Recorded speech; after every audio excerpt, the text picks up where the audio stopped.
Welcome. This is the Simply King podcast, but also everyone's a critic. Also washed up. This is a crossover. You remember like when was it Zach and Cody of Sweet Life had crossed over with Waverly Place and then crossed over with That's So Raven and then Hannah Montana and remember those things back in the day?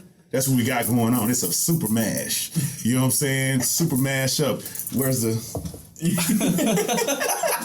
You're Disney. You're watching Disney Channel. But no. Let's dive right into it. I have here with me. I am Rodney Perry for all those who don't know, because you'll be watching this from so many different angles and spaces and places. The host and producer of the Simply King podcast that I like to call the Soulfully Conscious Podcast for humans, simply being humans. And then I have here with me, and I'll let them introduce themselves. Let's start with you, Jose. My name's Jose Garcia Chow. I'm the co-host of Everyone's a Real Critic. At Everyone's a Real Critic, we discuss movies that have divided critics and audiences. And my wonderful co-host is joining us here by Zoom. Where you at, John B? What's going on? Fresh out of New York City, here to join the Chicago boys. Excited for it, and let's get it on. Let me get you a hand clap for that, John. That was a good one, John. That was a good one. I'm trying to get you. Let me get you something for sticking with us, John. Thank you so much. He probably can't hear that. Okay. I heard you guys. Okay, cool. Okay, go ahead, bro. And I'm Cliff from Washed Up Podcast, a washed up talent of athletes figuring out what's next for in their lives. Oh, yeah. That's good. That's a good segment. You know what I'm saying? Okay, so this came by way of conversations at work. You know, we all, excluding John B, work at a local establishment here in Chicago. And we just be chatting about shit all the time. And prior to me leaving, everyone who, listened to the pod, and folks who follow me figured out that I am leaving Chicago soon, but we had to get one in. So we are only about 2.5 hours fresh out of the movies from watching Nope by Jordan Peele featuring Daniel Kaluuya, Keke Palmer, and what's bro name? The IT guy? No, yeah. I don't know what his name is. Perea, right? Some Perea. I think you're right. Want some of this? I would love some of that. Thank you. It's a little bit left. But no, so, John, did you watch Nope? Oh, yeah. You seen it? Today, 12:45. I'm also fresh out of it. So tell me, let's start with you. What did you think of it? Start with me. All right. Well, I went in kind of expecting one of those Jordan Peele movies with, that was a little more sinister, a little bit more supernatural. But we got aliens. It was a little War of the Worlds with aliens and chimps. So I'm excited to hear what you guys thought, bringing in the chimp. What was his name? Gordy? And Gordy played into to the big UFO that was just a giant, perhaps, sexual symbol. Interesting. Interesting, John. What you mean sexual symbol? Break that down. I mean, it looked like, a big round object that was sucking in a lot of dicks. Steve Mann's character being one of the biggest dicks I've ever seen in my life. Oh, that's hilarious. That is hilarious. You know what? I mean, honestly, I wouldn't be surprised if there is a meme of butthole jokes and shit at this point. About it. I was thinking about that. I was like, people are probably making a lot of jokes online about this being like a butt or something. Or this game, this is real weird. It's a real weird alien. I will say it is hell of a spin on just extraterrestrial close encounters type shit, because it's usually when there's things flying around, there's people in it. Right. Something in it, yeah. But for this, spoiler alert, to whoever's watching, if you didn't realize this, we're talking about the movie, that the fact that the thing itself that was flying around, it was an alien. Yeah. Right. And that's where I think that War of the Worlds should come in. Was it not alien? I thought it was, I thought it was an alien creature. Yeah. It wasn't just our traditional depiction of a flying saucer. It turned out to be a flying creature out there. Yeah, which is weirder in a lot of ways. That's actually creepier to me. Yeah, I like that it was a different take on the UFO story. Yeah. And it's nice that we're finally getting like an updated flying saucer UFO For sure. feature out there, because it's like a thing of the past. People aren't scared of UFOs anymore. you Yeah, know? yeah. Yeah. I felt real stupid when he looks at the cloud and goes, maybe it's not a ship. And I was like, well, what the fuck could it be then? And Jose, like 10 minutes later, goes, oh, it's alive. And I was like, God damn it, you're right. Yeah. You're right. I would have never guessed that. I would have kept thinking that they just are consuming people and there's things in there. Right. I was already content with like, we're probably never going to learn what's in this thing. Yeah. Right. You know, Yeah. and that's okay, I guess. But like, because in my mind, I feel like that's kind of how so many fucking like UFO type of shit. Like, have you guys ever seen, is it Arrival? Yeah. And you kind of see them, but you really never do. Yeah. Like they kind of like put their hands Absolutely. up to the shit and all Or that. even and like, they like write things. Or even in like Close Encounters, like the old Steven Spielberg movie. Yeah.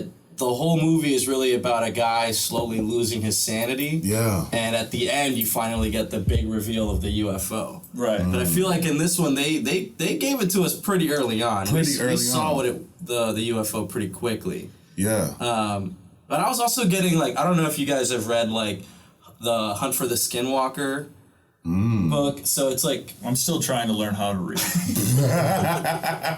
well, there's podcasts out there for you. Yeah. And that's why we do what we do. Yeah.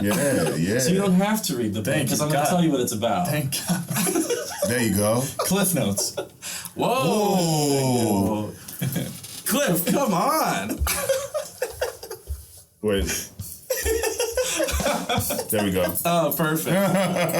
But it's basically about a ranch in Utah where a bunch of paranormal things start happening, you know, and a lot of it's inexplainable, obviously. Yeah. And the book presented as fact that, like, and we just can never take photographic evidence of it. Yeah. Right. You know, which is kind of like a little bit of what the premise was in this movie at the beginning. How do y'all feel about that as a movie trope though? Like it seems like we don't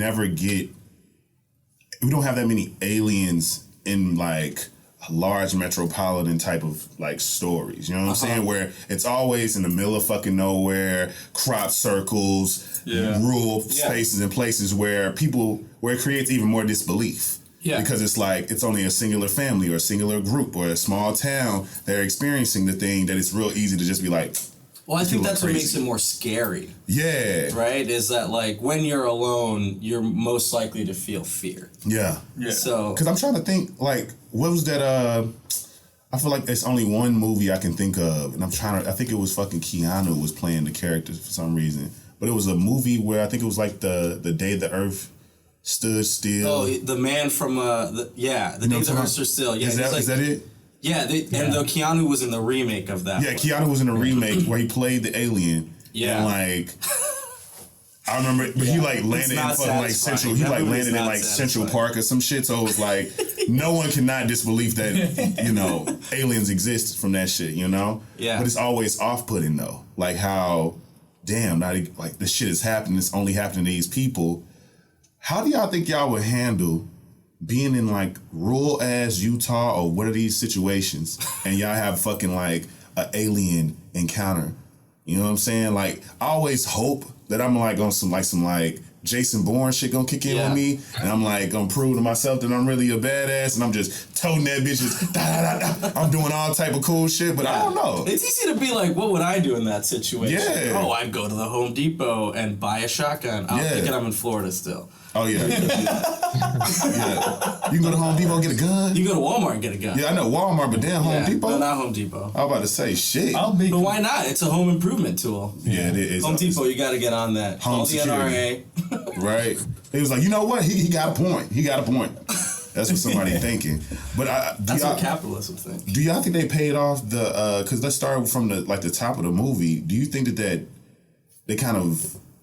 I don't know. I feel like the part about the dad dying by way of this thing, they never really. You can obviously tell that was the motivation, but they never really mentioned it again. They never said like, let's do this for dad, or let's let's fuck this thing or whatever. Or do you think so much time already passed or something? Well, it was so accidental in a way, like it's the things from those people's pockets that are falling because that this creature can't digest. Yeah. Or whatever it is. It only so, can Or digest can only digest organic things. Right, Organic exactly. things, So Yeah. now you have change and keys and metal and scrap falling, and it just so happened that it nailed his father right in the eye as he was looking up.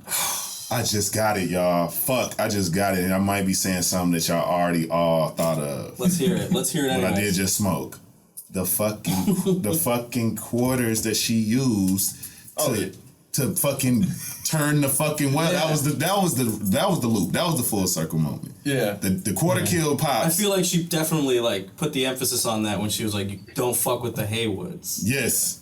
You know. Yeah, I think that's what it is. That's what it was. Okay, so I'll take that. I'll take that. Yeah, you got it. You did it all. Because I'm like, I was like, how you gonna like your pop's gonna die out of just nowhere from this fucking thing, and y'all never like allow that to be the active motivation. Like, obviously, you want to fucking figure this shit out and capture it. At least capture it and then just leave. Because if it's only here and it's only there, it doesn't seem like it's trying to move around in too many places. Then fuck it, you know. But it's dope because I didn't know until she finally went back to the little park that it was a plan to like possibly try to kill the bitch. I thought she just came up with that shit out of nowhere. You think that? I thought she improvised that. You thought it was lucky? I thought it was just lucky, yeah. Because weren't you guys thinking when the plan was getting started, were you guys thinking at all, oh, this plan's great, but it's missing a bomb Yeah.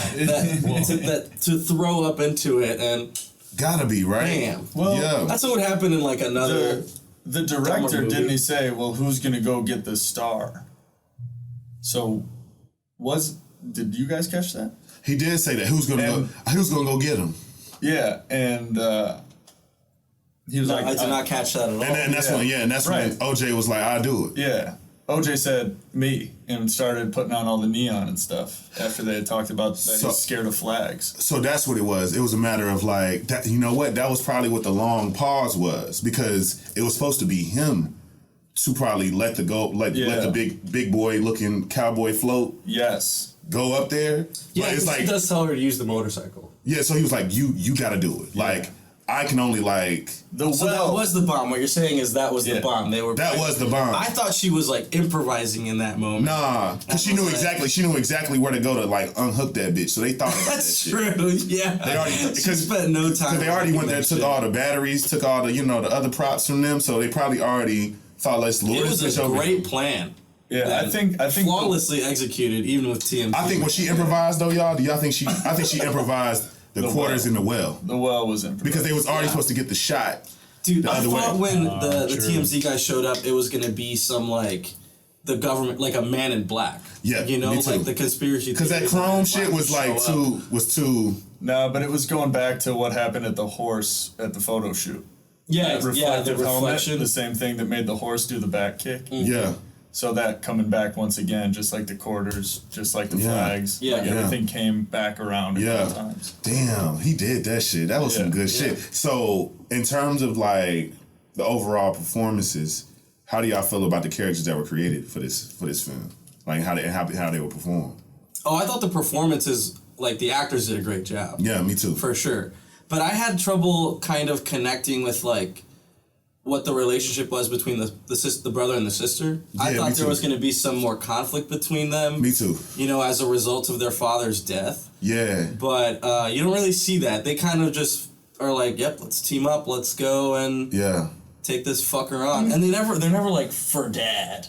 That's that was why I was thinking about that, you know? But I mean, we had like a bit of it right when she showed up late, and then before he went into the meeting, he gave her like the quick, this stop treating everything else like you're promoting yourself. She was like, Yeah. this is my side gig. What I'm promoting is what I actually do. So we got a little bit of conflict, and then every time he was like, I got stuff to do on the ranch, she was like, all right, bye. That's true. You know, we got a It just little didn't bit feel of heavy enough, you right, know? but I Yeah, it did. For it to have a resolution at the end. Maybe Yeah. for me, maybe. Do you I think think OJ's guy was just so quiet all the time, and he just kept to himself so much that there would never have been conflict anyway, because he just He wasn't. would have just about it. bottled it up like Yeah. like He was men, like, "All right, whatever." like men do. or every time conflict comes up, he just goes, handles it. nope. True. that's a good point. He never confronted it. And maybe that was a part of why Until he says, "Yup." Yeah. Yeah. And until like his sister is willing to help him with the chores, Right. to train this animal. Yeah. I feel like more than anything, did y'all think that them little alien motherfuckers who came to prank him was the thing? Because that was Got me. It got me. Yes. They got me. I'm like, oh, these are the motherfuckers in there? Yeah. Ew. But I was kind of waiting for a joke too. Yeah, it had to be a joke, Yeah. right? When they were like walking around, I don't know if it's just like my coping mechanism when movies get a little scary to be like, all right, we're gonna laugh in 3 seconds. You like substitute the scare with a laugh? Right, so I'm like waiting for it. I'm like, all right, so what's gonna happen here? And then he fucking punches a kid, which is hilarious. Yes. We've all wanted to do that. Yeah. Frowned upon in these establishments. I'm glad he did it. That's Yeah, same. that speaks to the similarities between horror and comedy. Right, You know, for and sure. like Jordan Peele's talked about that before too. It's like Yeah. when you're writing comedy, you're chasing a laugh. He's like, now I'm just chasing a scare. Right. And they're similar in how you twist a joke, you know. And I think, you know, to me, this definitely felt, and we talked about this, you know, once we left the film, this definitely felt like the least racial, kind of racially driven script than the other two movies that he's produced. I think all the things that he's directed, I think a lot of everything that basically that he's produced since Get Out has had some type of racial element to it. But, and even in this, I think it's starring, you know, a cast that's majority people of color. Because I think even when you think about what's the Asian guy? Stephen Yeun. Stephen Yeun. You have Stephen Yeun's character being a big part of the, you know, the script, and then you have, you know, the IT guy. It's like, the singular, real, like, consistent white person, even in the movie, for real, was the director guy who was in there for this long. Who had the most incredible voice. Had a great fucking voice, and I still don't really understand why he sacrificed himself. All the white people did die though in this movie. I was just thinking about it. Like everyone in the TV show. 40 of them all at once. Yeah. 40 of them, yes. The mom, the dad, and the TV show. Yeah. And yeah. Yeah. And And then- the director. They all died. I will say that that's interesting. That is, if you talk about a flip I on forgot about that. That's if you talk about a flip on a motherfucking trope like black people die for real. first, Black I'm people like, die oh, first. But the black guy did die first. damn, you made a good point. You're making a good point. But that's good. But It's I'm wild. gonna tell you why it demystifies it is because of the real estate being taken up by other black people too. Because that's what For makes sure. it less of a thing. Because it's like, damn, not the singular black guy who probably would be so skeptical even put himself in this scenario is the one who dies. He's not running through fucking woods and nope, I'm not doing that. I'm not doing you know, and I think that's what honestly makes, I think, honestly, people of color in general better for like horror and shit like that, because we have some like mysticism about like from a cultural context. Like there's like we don't believe in, you know, it's motherfuckers who go as far as not stepping on cracks and baking mama's backs and shit. You know, it's black cats and all this type of shit. And to me, I think that's a part of why it's such a like, oh, we gotta figure this shit out. Oh, we gotta, you know, we can't fuck with this. We gotta go. We gotta da. Because as soon as it feels a little too real, it's like, oh, we gotta not do this. This shit is too fucking much. And that's why I think it was so dope to do that, you know? Because I think you're about to go, right? Yeah, it's true to the podcast. I'm going to go be a washed up athlete and play softball. I love it. But no, before you go, let everybody know how they can follow you. Oh, yeah. Connect. Do all the things. You feel me? All that. We are on Apple Podcasts, Spotify, anywhere you find podcasts as Washed Up. We are on Instagram at washedup.inc. We are on Twitter at washedupinc. And we are on TikTok at washedup.inc. Thank y'all. Cool. I'll see you soon. Safe travels if I don't see you. Oh, yeah, bro. I And appreciate John, it was nice meeting you, brother. And I think this would be a good time to pivot and speak to Jordan Peele's discography as a whole. And tell me, John, have you watched a bunch of Have you watched all of Jordan Peele's like directed films? Yeah, I've seen them all, which is when you were talking about earlier why I was surprised that there wasn't as much of just like a racial backstory. I really, going into it, I thought that the theme park owner was going to be this like tycoon of sorts. This rich guy who was going to be, there was a little bit mentioned that he wanted to take their land, but I thought there was going to be a bigger push in that. And they were going to be leaning on the supernatural, similar to Candyman, leaning on the supernatural force to help them sort of get rid of that tycoon. Yeah, and I think that's something that you're gonna see when you do watch Candyman. The shit gonna fuck you up. Oh, that's right. Yeah, that's the only one that I haven't seen. It's gonna fuck you up. Yet? Yeah, it's gonna fuck you up on like what you recognize as certain, themes and how this is like affecting the main character and how it. Like it's real cool how they tied it all in, for real. But one thing I love about Jordan Peele, and I said this to Jose, is that what I recognized that he did was that he basically, with Get Out, instead of utilizing horror as this kind of vehicle to just, jump scare and be, all these different ways, and also utilizing racial things and just race as a kind of because usually connected to comedy. Like race is usually connected as a joke. When you think about like Trading Places and Get Hard and all this type of shit. But sorry to interrupt you. Yeah. The thing is like the joke always in those kinds of things like Trading Places is to show the difference between like the two cultures. Yes. Right? Yes. And I think that Jordan Peele's doing that same exact thing now. Yeah. But using like a horror element. Yeah. Which is great because like it fits so well to the genre. Yeah. And I think that what makes it universally liked is that with Get Out specifically, majority of the fucking movie, you get this very real ass scenario where it's just this black guy dating this white woman. Yeah. Going to meet her white family. Dude, Ronnie, I have to tell you, by the way, I would have voted for Obama a third time. Oh, yeah? Yeah. Yeah. I am like, what? And the fact is, that's such a good movie. I just saw that like 2 nights ago. I'm telling you. And like, the twist, though, I think is what made it universal. Because that's what made, I think, so many white people connect with it. Because it's like, if they just would have kept it too real and would have just made it that they're just basically, he just basically just spooked out about this scenario and everything's kind of eerie and weird and there's never like a big kind of undertaking that's happening. Like, something's fishy going on. They never so they had to do that.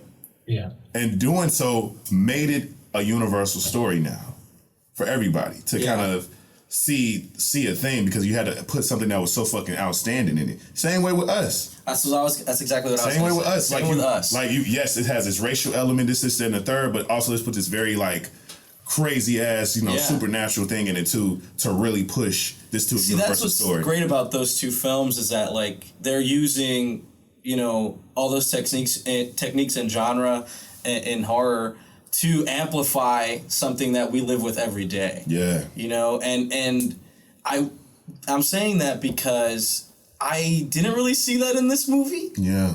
I didn't really see that in Nope. And I think I came in expecting dude, I'm excited to see how he's going to make a UFO thing about race, class or race. Exactly. Yeah. Which it was subtle. Like when you think about the money issues they was having, it speaks to how like black farmers and agriculturalists are really, really not in the best spaces in America right now in terms of like being able to keep their land and keep up with all of these different things because people are just only sticking with the big cash crop Monsanto type of motherfuckers nowadays with everything. So even when it comes to horses and all these different things, that's what it is. And also to me, I think speaks to like tradition, like the whole part about this being like, which we gotta look it up to see if that's like a real thing, like a real fact. That would be a dope way to kind of base. I think that is. You mean base that movie. Original picture? Yeah, the original picture. So the original picture is real, but they actually don't know who the guy is. Got you. But the only like racial thing, one of the only ones I took from this movie was just that, from the beginning of time, if it is a black person that was on the horse just being exploited, that the horse is more famous than the actual person. Yeah, exactly. Right. Damn. Yeah, I think that's the point of that commentary. Yeah. You know, and then like they come out as like, we've been in the industry forever. He's clearly making it very, you know, like that's the point here. Yeah. And it's nice because he's saying that in a movie where the cast is pretty much all BPIOC, you know? Yeah, that's true. That's true. I like that though. I think that was, as an element, I think we need more of that from a standpoint of like, we need stories that, because I think it brings out something new. I know there are certain movies and certain things that would hit differently if you just change the race of the people. You know what I'm saying? Like Superbad would be completely different if it was like two Mexican kids in LA. You know what I'm saying? It would be completely different if it was two black kids or two Asian kids in LA going through their friendship shit, trying to figure out the things, and like it's fucking senior year, they're not really feeling that cool. And their families would 100% not be absent in that movie. Right? No. Same thing with shit like Project X. Like Project X hits different if you change the race. Dude. Yeah. Like it is not. If Project X, if you change the race, it would be a riot. Boy, that shit would be a whole different movie. It'd be Attack the Block. Yeah, dude. Oh, that's a great movie. You know what I'm saying? Yeah. But I do think that there is something about, I think that when it comes to what Get Out did for cinema as a whole, I think it truly opened up everybody's minds to the idea of like, you can have a genre, you can lean in and tell these particular stories. Because I think for me, everything around that time, it was all either slave shit or like, cop, like police brutality type of fucking movies and shit. And like, it was getting kind of played, and it was still a few that came out after that was probably, just already in production. But like, I think Jordan Peele showed, and because of how much money the fucking Get Out made and how much it cost, like the movie was like, what? That movie was like $5 million or something like that. It was cheap. Yeah, I don't Get Out was like so cheap. And I'm this movie was cheap. This one was like $70 million. Yeah, that's and cheap. It's probably making that back this like actively. Actively. You know, like there were people going into the theater today when we went. Yeah. There was like a whole group of people that were all there to see No. Yeah. And so yours was packed at 12? We like accidentally got VIP tickets. It was sick. Damn, 12:45? 12:45? And it was packed? Yeah. Well, I guess it is summertime. Summertime, the matinee. But it's a Monday. A little bit different. It's a Monday, but I guess, it's probably a bunch of like kids and a bunch of like, folks who home from school. Like lunch you probably break. Come on, lunch break. Lunch break. Get your 2-hour lunch. 3-hour lunch break. Being from accounting. You know what I'm saying? I love that though. Is that what you did, John? I don't know. Maybe. Let me go. I'm gonna have to beat that out the record. But no. So, do y'all think that there's that since Get Out, because Get Out came out with 20? Ooh, I don't know. 2018, 2017, something like that. Do you think that it definitely came out? It had to have been like, dude, maybe before that. Maybe. 2017. Do y'all think that like this move to diversity as it is, in films in general, can y'all think of some good examples? Let's talk about the good and the bad. So what are some of the best ways that you feel like people, any producers or filmmakers have like utilized diversity in a way that seems genuine, that seems dope, that seems like this is what you do, Oh, dude, have you seen Sorry to Bother You? Hell yeah. The Boots Riley movie? Hell I think that's someone else. Obviously, Donald Glover is doing this too. Using their platform to tell stories that, are different but need to be told. Mm-hmm. And it's funny because it's always had to be artists doing that. And, I, not to be too, cynical, but to disguise stories about class and race to make people understand, like Jordan Peele and Us he basically made two Americas in that movie. Yeah. You know, and it was the underclass, literally, in that movie, took it literally. And the upper middle class, right? Mm-hmm. Which he just joined. And so sometimes the metaphor doesn't need to be too complicated to get the point across. It can be something simple as that. Yeah, and it's incredible, you know, that artists are able to do that. I think that, No, what was you about to say, John? Yeah, I was going to say, like, sometimes what's unfortunate still a little bit is that, you know, Sorry to Bother You, shows like Atlanta, like, are still sort of on the small screen. Like, Sorry to Bother You wasn't a huge hit in movie theaters, but... Yeah, it was independent, Yeah, when you look at people or entities just burning money, I think, like, Miss Marvel was a good start. Like, has a wide-ranging audience. It's diverse. In some ways, it's still a little, like, cheeky. And that's why, you know, I really respect what Jordan Peele's done from going from comedy and, like, making a joke, which can sometimes be the lowest common denominator of people, and doesn't always hit as hard as it could. I think changing that to what he's done now, like, if you call it horror, if you call it realistic, you know, I think that's even more surprising, because I'm always, like, when I go to a movie and I watch something like Us or Get Out, I'm always like, what are the people that aren't getting that message? Like you said, Jose, like the literal, like, underworld of society. Like, what are the people that just think it's the movie? How do they walk out of that?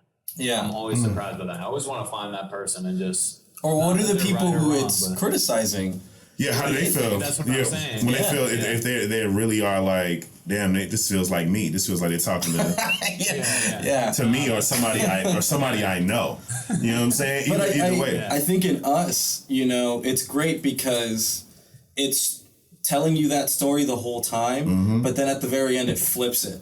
So it's like, if you were empathetic towards Adelaide or if you were empathetic towards Red, when the movie switches, it's like, oh, actually Adelaide is the villain. She's the one that stole the other one's place. Yeah. But then hopefully you as the audience, and maybe it's subliminal in some way, are conscious that the differences between Adelaide and Red at the end of the movie are just circumstance, how they grew up. Yeah. Right? So, like, just because there's two sides doesn't mean that one is inherently better than the other. Yeah. Yeah. You know, and that we have to see each other as people. They are us. Yeah. Like in the movie. Oh, wow. Ooh. Well, you know, Do that. what I like the most about Jordan Peele's movies is I'm not troubled by the mystery. Like, he always has some element of mystery, because what the fuck is who the fuck, thought to, like, create this fucking technology where you can now snatch bodies and minds and put a white mind in a black body? Like, who the fuck did this? You know what I'm saying? Why did they do this? And why is this a thing? And is it still happening? Was this just one outpost of fucking brain snatchers? And they have the same scenario where they just scooping up fucking, eligible black men and just snatching their fucking bodies up? We don't know, and we'll never know. And I'm okay with that. Same way with Us. Who the fuck manufactured for every single individual to be born in America to also have a doppelganger that is walking in a fucking, like, very school prison-like scenario where they're just basically doing the very dumbed down version of the other person's life above them, just walking throughout it and having... But see, that's a metaphor for the rich and the poor. Yeah. Yeah. But I think whoever the fuck did that, I don't care. The answer is definitely Elon Musk. I mean, he's got to get those underground tunnels done somehow. Yeah, dude, that's why he looks like a naked mole rat. Yeah, he got some secret. He never sees the sun. When he unlocked his fucking, like, chest compartment, ain't no telling what the fucking happened. You know what I'm saying? That man got so much fucking chest. It's crazy. I would look, not to body shame. Yeah. Because I am a man who believes in body positivity. We need to be comfortable in our bodies, you feel me? Wear your right size. If you don't wear your right size, make it intentional. Make it real intentional. Oversized is a vibe, it's a style. But too tight, you're gonna have some issues. But I do think that, like, more than anything, I love that he made this pivot and that he like is like leaning into the pivot hard as fuck. Because I don't know what the hell happened to what Keegan is doing. Yeah, I don't know. I don't really like Keegan. Like, what was it? College Friends or something like that. Movie. Friends from College, I think. Was the show? That show. Amazon Prime or something. The musical show. It wasn't a musical show. It was like literally like he was cheating on his wife with like his best friend's wife. Yeah, it was like a bunch of old friends. Yeah, and it was like friends from college because he was kind of fed up with his marriage and shit. It was real. I think that was the name. I think it was Friends from College, right? Like that. He's did that. He's done like that improv movie. He's done a little bit of things. You know what I'm saying? Which is always weird when like duos split up. Duo splits, yeah. And like happens every time. It's crazy. And one kind of is like, because Jordan like because Key and Peele was already a thing. It was a moment, and they were on probably at the best, the perfect time. Have you heard of Dave Chappelle's comments about Key and Peele? Saying that they stole his show? Yeah. Yeah, I heard that before. Yeah. I heard that before. Yeah, and I agree. I think that's exactly what happened. And I think that I don't even blame them more than I blame Comedy Central. Yeah, for sure. Yeah, I blame Comedy Central for just like, because if they got fucking say so on everything, they could at least come up with a different concept. And I want you to do a black sketch comedy show. Like, let's do it. That's what we do. But the problem with the difference in the two was the production quality. Yeah. It seemed like they gave them a crazy ass production quality compared to the Dave Chappelle show. And I'm like, I get it. We're talking about, maybe 5 to 6 years apart from each other, but the fuck? Yeah. Chappelle's show was on when like all the formats you could get from TV shows were square. Yeah. Yeah. You know what I mean? Yeah. It's that old. It's like 2005 or 6 or something. Yeah, that was when all the rappers was kind of wearing, they was either wearing jerseys or like crochet clothes. Yeah. If you go back to the early 2000s. Crochet I'm saying, you can check on this. They either wore jerseys. I'm sorry, I have to Google this. Look up like Common in 03.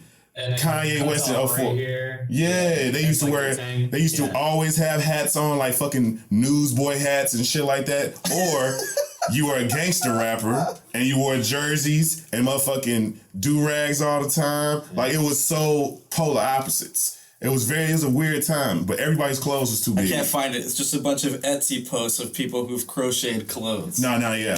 Which is funny. I don't know if y'all know this, and it's a big fun fact in the Black Twitter streets is that Erykah Badu is on record saying, because she dated Common at a point in time, is on record saying that anybody that she dates literally has to wear crochet clothes or carry like a European man bag.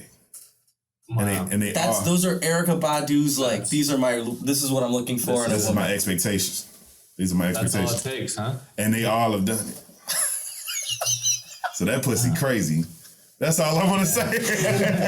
So everybody that comes up to Badu is just like, I'm willing to become a man that will wear crochet clothes. Hold on, I'm gonna bring you back in, John. All right. Oh yeah. So tell me, y'all, like, cause in terms of like movies that once movies that started to feature more race, and what was the first movie that y'all watched? That's a good question. What was the first movie that y'all watched where y'all were very aware that there's a racial element to this script? Oh, that's a good question. And as a kid or an adult? As a kid.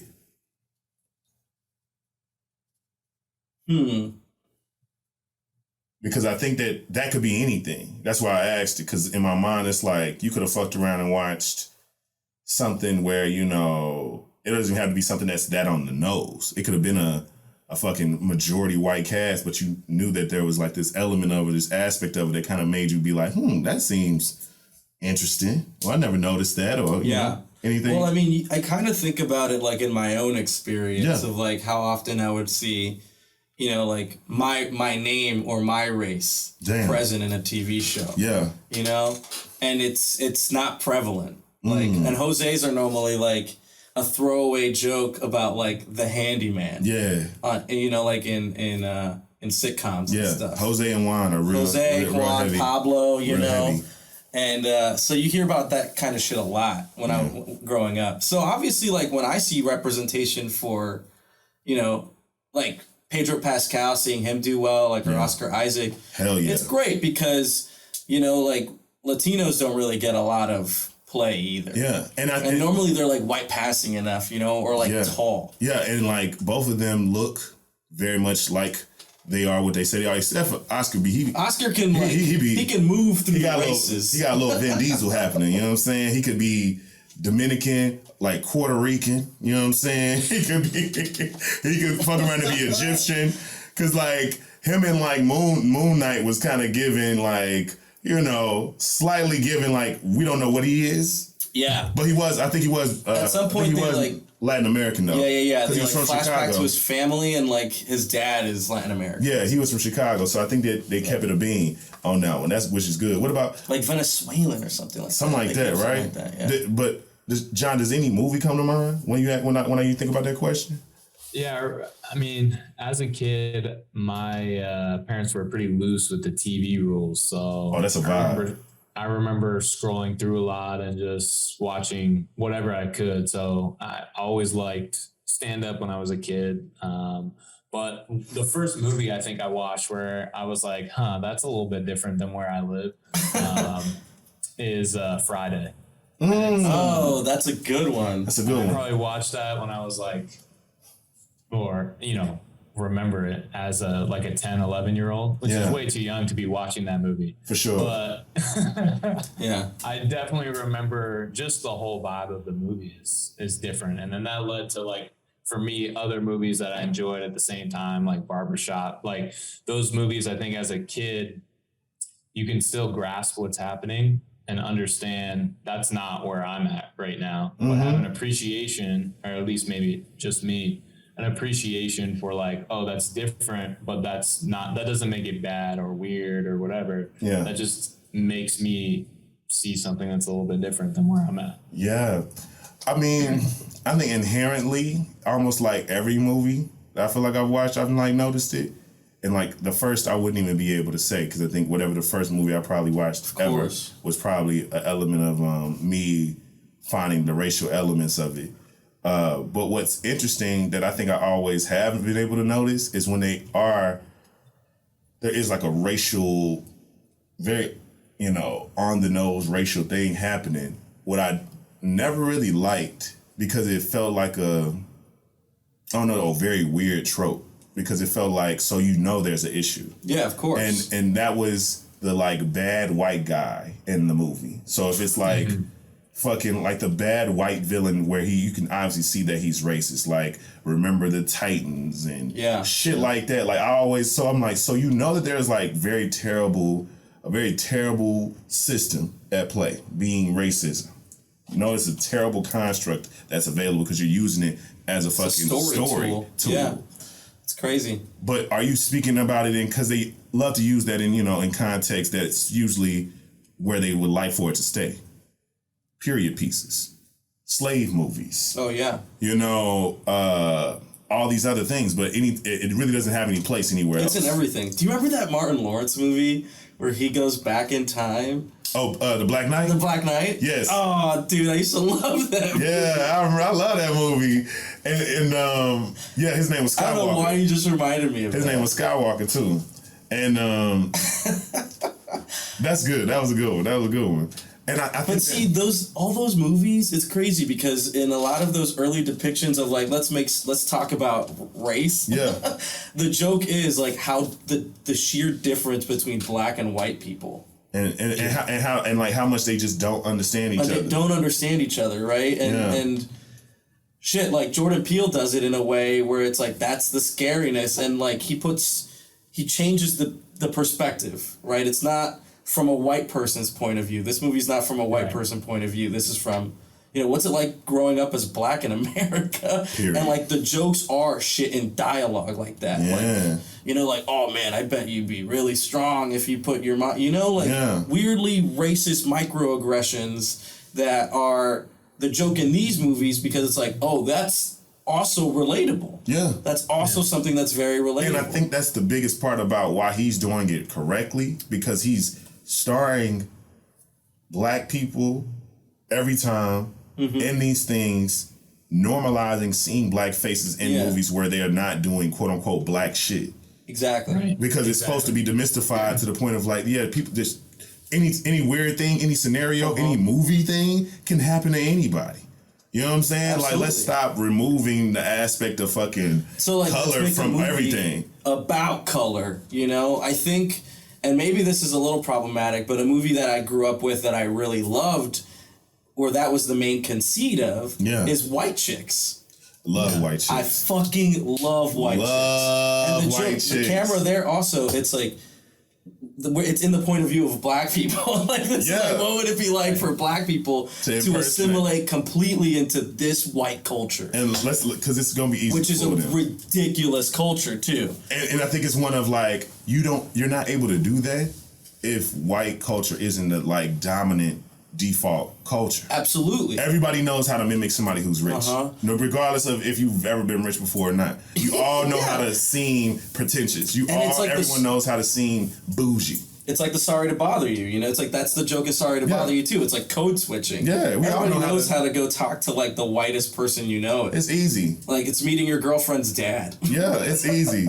It's Get Out. Do you think those movies like that were just like White Chicks, Friday, and Black Knight were so successful because the people making those movies, or at the end of the day, the decision makers who make these movies are comfortable with the stereotyped image, or like the black person on 1,000. Like instead of it being an actual description or like an actual person, we have to do it on 1,000 so that people are comfortable and can laugh about it, and it's a little bit less uncomfortable, which is the opposite of what Jordan Peele is doing now. And I wonder if that's due, I'm not in Hollywood, but I wonder if that's due to maybe more representation at production houses, or more people like Jordan Peele getting more power and getting more influence on kind of what happens and what's cool, or if it's just cancel culture, or, there's a lot of things I think that are interesting, but there's been an arc over time. Like to make a movie with a certain voice, you don't have to be so over the top anymore. You can just be yourself. Which I think is helpful. Yeah, I think that's an interesting point. For me, I think so. White Chicks was made by two black men. I believe I can't remember who the director was though. I think one of the Wayans directed it too. I wouldn't be surprised because their brother definitely directs has been a director for a lot of things like the Scary Movie one and shit like that. Oh, that's a great movie too. Yeah, and right, it's hilarious. But when you think about Black Knight was definitely something that was a creation by like white filmmakers and definitely a big production. I wouldn't be surprised if it's like a Sony picture, some shit like that. And I think there was a lot of shit like that for people like Martin Lawrence and like Eddie Murphy and shit like that, where they just started to make these like racial things. And I think it's racially motivated things. And I think for me, what I recognize more than anything is because of the people attached to it, I think that immediately makes them think, well, it has to be okay, whatever we're talking about. Because we have a black guy here who's letting us do it. Like first thing. That's the first thing. Hey, let us know if we crossed the line. Bro. Yeah, but really don't. But really don't let us know because we really want to laugh at this. We really want other people to laugh at this. It's like the fetishizing of black culture. Oh no, trust me. It's like white people always do. They always capitalize. Yeah, on that it's so many like quote unquote black movies that are very problematic, and we don't realize because we didn't have the language to like speak to why we didn't fully like the thing. But what's always odd to me is that the shit that gets greenlit is never normal shit with black people in it. It's always something in some form of extreme. And like when you think about like, fucking John Singleton's, Boys in the Hood, how Boys in the Hood was, and that became like a theme for like, these kind of like hood set movies. Yeah. That became a thing, and those were very commercially successful and very critically acclaimed in a lot of ways. And I think that was because of the true polarity of it being, whoa, this is absolutely different. This is a life I don't know. My favorite the streets John and fact is? What's that? That he went from Boys in the Hood to Too Fast, Too Furious. Great movie. Hilarious. Which is a great movie. But you watch that and you're like, John Singleton did this? Yeah. This is crazy. What did bruh say? He was like, can't do that, cuz. What he said, y'all remember that? Tyrese Gibson? No. I can't think of bro name right now. Paul, is it Paul? What's his name? Paul Walker? Paul Walker. Yeah, he said something like he was like, yeah, don't worry about it, cuz. It was something like that. He was like, I can't do that, cuz. He's like straight too. He's like, I can't do that, cuz. I'm like, Florida, wow. I'm like, okay, Paul, but R.I.P. That was devastating for all of them, but. Yeah, but I love me some Paul Walker. Right? He was gonna keep doing some cool shit to me. Dude, I knew a chick when I worked in Florida. Yeah. That he from Florida? No, he's not from Florida. I don't know, but I don't think so. But she drove this tiny little Mazda Miata. Yeah. A little convertible of it. Yeah. And it had like the windshield goes up and down. And when she put it up, it was Paul Walker's signature. It took up the entirety of the back windshield. And she never washes. I don't know. She never washes her car. She never washes the car. But she loves Paul Walker. I know she was devastated then. She was probably devastated because she probably didn't meet him yet. And all I always wondered if she put it up before or after he passed away. Yeah, that's interesting. Fandoms are crazy, But no, I do think that now moving forward, I am so for movies leaning into race, leaning into racial shit, and calling it what it is, because I do think that it creates conversation, uncomfortable conversations that need to happen. I think, there is a thing about, trauma porn and shit like that. We kind of, a lot of people are tired of seeing, black people specifically in situations of distress. Who have trouble. There are people who have trouble watching this because they feel like, well, damn, why I gotta be black people going through, a horrific, life-threatening thing. And to me, I've had a pretty, I guess controversial take when it comes to it. And for me, it's I don't want to ever cut us off on what we can see ourselves in. Mm-hmm. So, and it's not the responsibility of a filmmaker to give us the perfect escape when we go to a movie. That's not the purpose fully of a movie. Unless Sometimes that's what it is. But no, that's if they choose for it to be. Yes. You can't impose what the movie was gonna be if that was never the intention. Where it's I didn't laugh as much. I was kind of uncomfortable. It was that's exactly what I wanted. Thank you. I didn't. I was mushy and it was a tearjerker. Great. That was exactly what I wanted. I want you guys to pull at your heartstrings. Mm-hmm. And I think that there are certain things that are meant to show uncomfortabilities, and that was the goal. That was the whole mission of the thing. And I think also too, we need to see each other in so many things. We need to keep seeing the things. And to me, I see it as a progress thing, because there was a time where there would be 1 to 2 black movies coming out a year, and we just kind of gotta like them. Yeah. Because we don't really got much. And so now that we have fucking 7 or 8 to 10 maybe that are hitting theaters, cool. Hell yeah. Now we got the things we don't like and the things we like. Yes, we need to, because there's too many white shitty movies that people could say this is bullshit and this is some hardcore fucking cinema. Yeah. That's how progress happens. Everything that comes out is not going to be a hit. And we should be able to not like something, or for something to be niche for certain types of people, and for things to be for other people. And certain things are not going to be universal. Absolutely not. No. Yeah. That's why it's difficult to make those universal movies. Yeah. But that's all they want. That's why shit like Marvel is so popular. Yeah. Yeah. Hey, I'm glad you said Marvel. Yeah. Dude, shit that's why Marvel's so damn popular. Yeah. Because they're trying to hit all these niche markets. It's very calculated, honestly. Very. How do y'all feel about when they race either race or gender swap certain characters? I couldn't give a fuck. Yeah. I literally couldn't care. I'm like, hell yeah, cool, make it. Sounds as good. long as the story's good, I won't care. Yeah, me either. Me either. They're talking about I forgot his. I think it's what's it? Some Esposito. Was it Juan Carlo Esposito? The guy from what's that fucking show? Damn. Oh, are you talking about Giancarlo Esposito? from Breaking Bad. Breaking Bad. Yeah, the same guy. Giancarlo Esposito is rumored to be to possibly play Dr. Doom? No, Professor X. Oh shit. I'd be cool with that. Cool. You know what I'm saying? And like shit like that to me, it's like it gets exciting because it's like he's an incredible actor. Yeah. He is. He's an incredible actor. He's fucking amazing. It's like he like him and the boys is fucking dope as hell. Yeah. You know, and it's like he would kill that shit. Dude, that show is him so and a fucking good. like, you know, him being all, you know, real like in your head about shit. He probably got a real good pointer finger. You know, he could probably really do some shit. But for me, I'm open to all diversity things. You know, it never really bothers me. I think there's a lot of people who get upset about it, like when it comes to like Thor, you know, Love and Thunder. Like there was so many people who was on some like, bro, like this.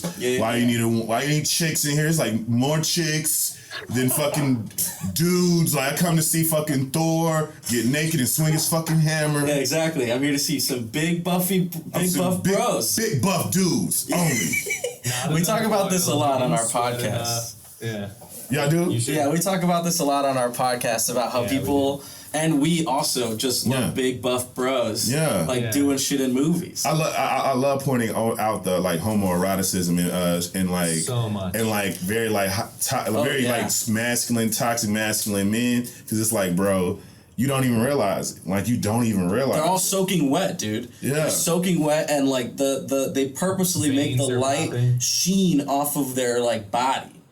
Like it's bro, like you action porn. Yeah, love it. Like, and when you point, the best thing I love to point out is like when they like opt out of hanging out with a woman, because you know guys like that are always gonna do anything. Oh, at the end of the movie, they're like, you know, my life is too hard to bring you into this. It's classic Spider-Man movie. Yeah, I love to point out to like guys like that, like, bro, you literally will like, if LeBron invited you over and your girl texts you was like, come get this pussy, you'll go see LeBron. And they be like, but bro, the pussy's still gonna be there when LeBron. I'm like, yeah. All I'm saying, that's all I'm saying, bro. Have you ever met anybody famous? Yeah. Yeah? I have. Like who? I met I met Dick Gregory. I don't know who that is. You don't know who Dick Gregory is? No. He's a comedian. He's an old school comedian. He was like around the Richard Pryor days, but he was like a political pundit. He actually ran for president back in like the 80s and shit like that. And a lot of a lot of other random like like Terrence. I met Terrence Howard. That's a pretty big. That's an original. I met Terrence Howard. I was an extra for Empire. So that was no shit. Yeah, that was funny. I wish I seen Janelle Monáe in passing, and I wish I could could have if I would have tried to figure it out, because I was like kind of working behind the scenes. I probably could have talked to her. You're like, what's up, girl? But she was fine as hell. Her skin was so nice. LeBron was in the other room, so you went the other way. That's what it was, right? Yeah. I asked because I'm kind of setting John up here because he's met LeBron before. Oh, you did? Yeah. Well, we don't have to talk about it. We'll talk about it off air on your podcast. Yeah. But, okay. It's a funny story. Okay. That's cool. I'm with that. All right. It's fair game. Show. I don't want to hijack it. No. Look. You can tell that story. That sounds like a good one. But do y'all think that like, in terms of like what's happening next with like some of the major pieces that we know? Because like the Black Panther trailer dropped, and I guess we can kind of like wrap up on that. Like, did you guys see that? Yeah, I watched it. I'm excited about it. I'm excited about it too. You see it, John? Yeah, I saw it. It looks amazing. I did have a question though. Like earlier on, you mentioned like seeing, a lot of people are annoyed by like trauma and too much black people. I guess some people are saying that, but what is you see this type of movie, all black cast, you're like, this is a win. This type of movie. What is it? What that type of movie looks like? Yeah. To me, I think it would be one where it's in very like low conflict. Like, you ever seen Silver Linings Playbook? If you made a movie like Silver Linings Playbook, but make it black, I think that shit would be a very charming, universally loved movie. Mm-hmm. Because that movie, to me, had great actors, a story that you could get behind, great supporting characters, and it was like a very whimsical love story at the same time. Because it was really more so about both of their journeys and them kind of getting out their own ways and completing a thing. Two broken people like figuring shit out. You know what I'm saying? And I think that from adding a racial element to that and still having a family aspect to it, like you got a very like, you know, fanatical dad. You got a mom who, you know, does this. You got you're drunk and you're alcoholic and you're trying to figure out, you know, your life because you feel like you kind of lost it all, you know? Yeah. All these different things. I feel like movies like that where there's normal ass shit and it's happening in not even small town, 'cause that was like Philadelphia, but like doing shit in small town USA where there's black people and there's black stories and making them a universal thing and giving them that push, I think would be fucking amazing. Absolutely. You know, and they would really, really go very well because I think they're just human stories. And I think that's real. I think that's why like those, you know, movies where there's That's like the kicker. nothing happening, small cast, small town, movies like that are now becoming those Oscar fucking movies. Like, was it 3 Billboards out of Ebbing? You know, you have all these like small, it's not set in LA. It's not set in somewhere pretty. The people, y'all are not gonna look cute. Y'all gonna look very fucking regular, but you're gonna be Meryl Streep. It's those You're small... gonna be, you know, you're gonna be all these other people. You know what I'm saying? You're gonna look like these things. Yeah. It's all those like really small, intimate stories about humans and like the troubles that we can all relate to. Yeah. That are, you know, something that you're gonna walk away with. Yeah. Like make you think about your life. Yeah. Yeah. I think that's why those are the most like valuable stories. Hell Like, yeah. have you watched The Marriage Story? With Driver, right? And Adam Driver. And, it's so the whole story, the whole movie feels like a set of arguments between a married couple, and we're just there. Like we're like flies on the wall. Yeah. And the dialogue is so realistic, and it's like if we could get stories like that for people of color, that would be incredible. Hell yeah. And especially because it would, you know, like show people something that they might not be like something that they might not know about. Exactly. And it might do what Us does, you know, where it makes you think about the other person and how they are truly just like you. Hell yeah. That's why I think shit like Atlanta, shit like Insecure, showing so many very regular ass things. Like, yes, some, you know, Atlanta lesser than Insecure in certain ways, but like it's still very regular. You know, there's a lot of regular ass shit happening. It's not that fantastical. It's not in no pretty ass setting all the time. It's where it is, zeroed in on these people's lives, and they're living their life. Because that's what I think has been some of the best written things. It's like, can you relate to this? Is this a story you can understand? You can get behind? Are the characters, you know, somebody that you can really believe in? Yeah. And I think that to continuously feature black people and all people of color in very superhuman ass ways or subhuman ass ways on screen will never get us further along in terms of how people view us, because this is massive consumption. Yeah. This leads how people feel about those people in real life. So if you see a movie where, you know, you see somebody with fucking dreadlocks or some shit like that, and you see them fucking, you know, kill somebody in the movie, you might tense up when you see somebody who has the exact same hairstyle in public, you know, in real life. So it's like, that can't be the only way that you see us. You know, you can't think of meeting someone from South Central when you've seen Boys in the Hood and be like, so you had a hard life, huh? You know, like, it's like, fuck, you know? And also what's funny is like, people don't like the inverse of that assumption of people just assuming that, you know, white people don't have any struggle and all these different things, but there's still diversity in the media. Yeah. You get it all. You know that there's everything. You know that there's every type of person. While there's a pigeonhole with so many people of color when it comes to things, because it has to be related to a certain thing. It has to be related to this. It has to be related to that. And I think that, to be quite frank, it's bullshit. Fuck yeah. And that we can support the things that should be supported, but I think more than anything, everybody just needs to see regular ass shit. You know, I would love to fucking see like a loving ass story. Like Crazy Rich Asians was dope to me because it was like a story of like wealth and class within the Asian community, because that's something that is like a thing. you know, and the fact that, you know, the way that they went about it, when you talk about just gender roles and how family structures and the expectations of family and all these different things. How different their, you know, like American-born Asians have it, but between like, you know, Asian people from their own country. Yeah, that shit was dope. You know what I'm saying? And I think we need viewed, we need more brown stories. You know what I'm saying? I feel like everything can be a fucking like telenovela. You know what I'm saying? Did you watch? I'm sorry to interrupt you. Did you watch Miss Marvel?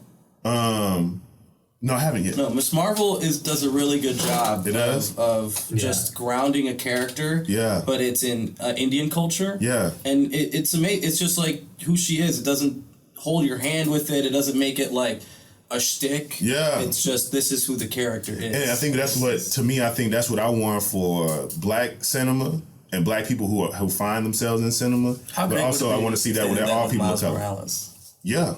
Right? If they did that with Miles Morales. If they just give him the show and like make it real, give him like real world problems and also like have to fight fucking crime. That's the best thing about Peter Parker, you know, like and Miles Morales is that like at the end of the day those characters are just us, and the story utilizes their power as just like just one more thing they have to do. Yeah. Yeah, and I think it's the loss too. Some people go through so much loss. Oh, you know what I'm saying? Yeah. And that shit makes you like really root for him. You know, like he got a lot of fucking motivation because he really is connected to everybody that he has left. But that's what I think. I feel like we need normal ass shit. We need human ass shit. So what do you? I mean, okay. So what do you think about Nope then? I was gonna. Sorry to cut you off about Nope. No, go ahead. I was gonna say, yeah, like you mentioned, Oscar's great. Having people see it, amazing. But I think when you made it is when you can make a movie like Love Actually. That's hilarious. But then you made it. Yeah, because like I remember a lot of people when Issa Rae and Lakeith Stanfield put out the photograph. I remember a lot of people feeling like it was too.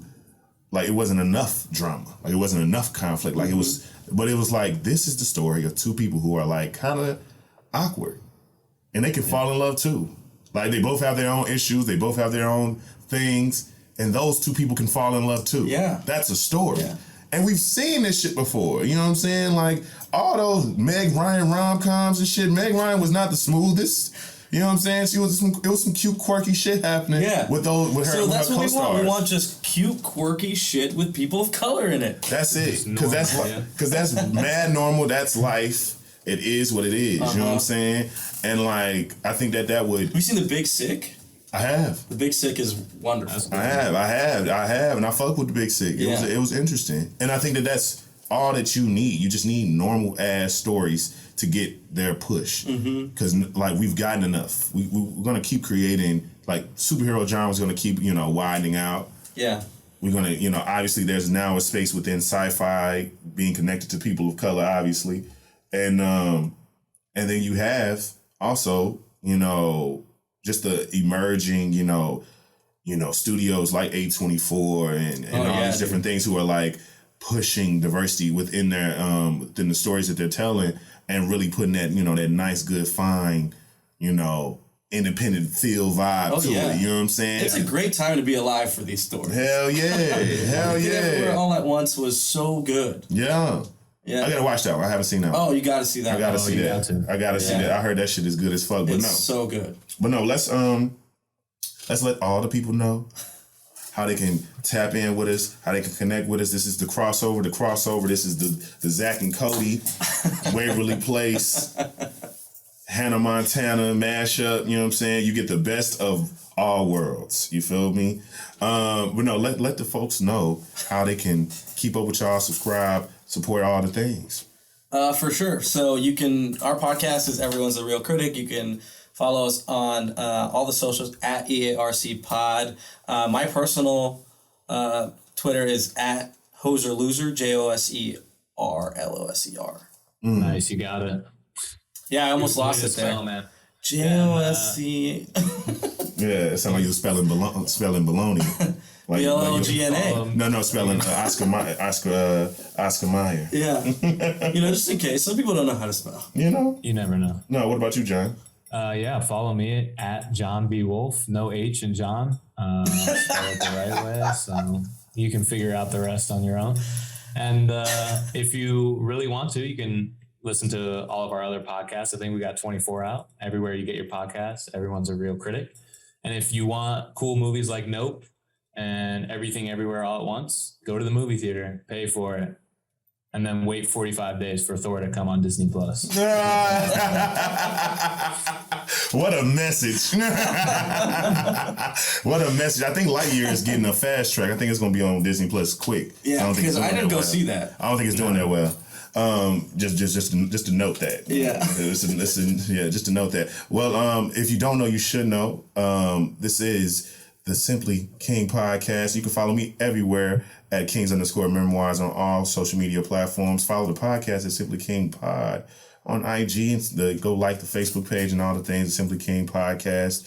I really appreciate y'all coming in, you know what I'm saying, and coming to my abode, coming into my internets, and getting this thing on done. I'm glad this is a good way to go. This is a good way to go out. Oh, yeah, man. You know Thank what I'm saying? With a monumental moment of just podding, you feel me? Whole lot of pod shit happening. And I love that type of shit. But no, I really appreciate it. I love movies, loves film. So I'm definitely going to, definitely push people to, tap in with y'all and hear what y'all got to say. And definitely text y'all on some like, hey, did y'all see that bullshit? Blah, blah, blah, blah. Oh, for sure. I hope y'all doing that. I hope y'all doing this. I hope y'all doing that. Yeah. Because it be like that, But nevertheless, you can follow me everywhere. Make sure you, like, rate, subscribe on all the things. This has been the Soulfully Conscious Podcast from Humans Simply Being Humans. I've been Rodney Perry. They've been Everyone's a Critic. And also Washed Up Podcast. Peace out. Appreciate y'all. See y'all next week.